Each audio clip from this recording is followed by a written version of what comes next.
45 minutes. It becomes harder and harder and harder as that gluten develops. And it becomes the hardest mess at all. But what you then do is you allow it to rest. It becomes relaxed, and that gluten kind of rests, and then you can work with it. So this I would knead for a long time, and then I would be left with something that looks like this. We wrap it in plastic, and we allow it to rest for about, I don't know, 20 minutes. And then what we do is we just dredge it in this flour, and we get this machine going like this, and you just pass it right through. And then the next number, and you pass it right through. And this machine is something I recommend that people buy because it makes making fresh pasta, as you can see, literally the work of just a few minutes. Now we have our filling there, and we want to bring this pretty thin, although this won't be as thin as if we were going to just make tagliatelle, because there's a certain amount of liquidity or moisture to our ripieno, or our filling. So what now we're going to do is each of us is going to take a little square, and we're going to form a tortello together. Now careful, it's a little sticky. And what we're going to do is take some filling. What's well, that one was too sticky. Tortello is the shape. If you're not familiar with it, allegedly,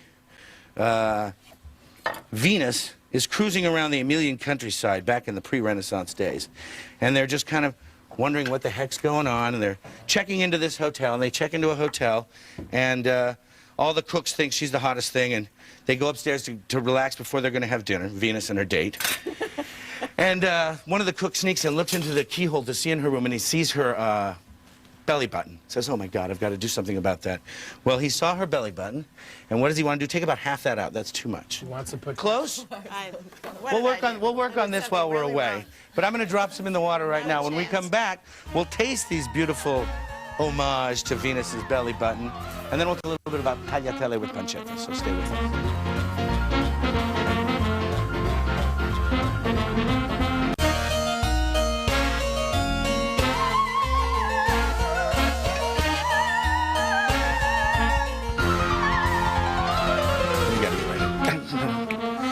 Welcome back. Our tortelli are just simmering away here.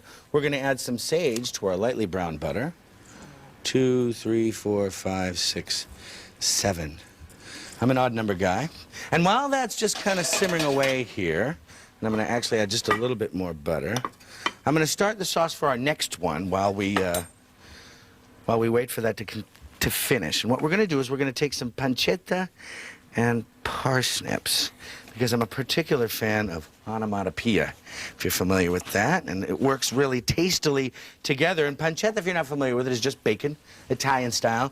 They take the pork belly, they salt it, then they roll it up, and then they hang it like a salami.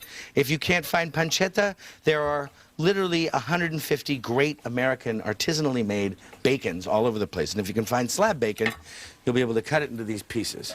So what I'm going to do... What kind of bacon is the best kind? You know, it's for me, the best thing to do is to find one made locally by some wacky artisanal person. But there's this club called the Bacon of the Month Club. Have you ever heard of that? No. It's on this website called thegratefulpalate.com. And they have, and I sent this to my family last year for their Christmas present, every month you get a 2-pound package of bacon from some crazy place in Iowa or Florida or the Smoky Mountains. And they're all different, and some of them are too smoky or too salty, but some of them are really, really good, and it works out really, really well. So there's infinite variety and option in the bacon world. Now I'm going to take these parsnips, which I've peeled, and although this is one of my favorite dishes, they do not eat parsnips in Italy. So this is a dish that's inspired by the concept of Italian cooking, but really represents exactly what I want you to do as the home cook in America. I want you to go out and buy ingredients like collards and black beans and black-eyed peas and stuff like that, and use it as an Italian would, deciding and designing your own kind of personalized cuisine, because that's what Italian food's all about. It's really understanding that once you've learned the basic ideas behind making these dishes, that the sky's the limit in creating Italian food in the style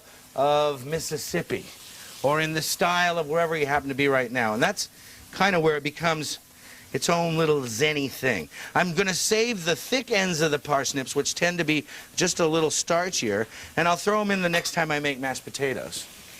Now, I've got my butter, and I wanted it nice and brown, just like this, because that's going to add a certain nuttiness to it. The way you stop your butter from browning is to either add water or acid, but some kind of a liquid. And what it's going to do is it's going to spatter all over the place, so watch out.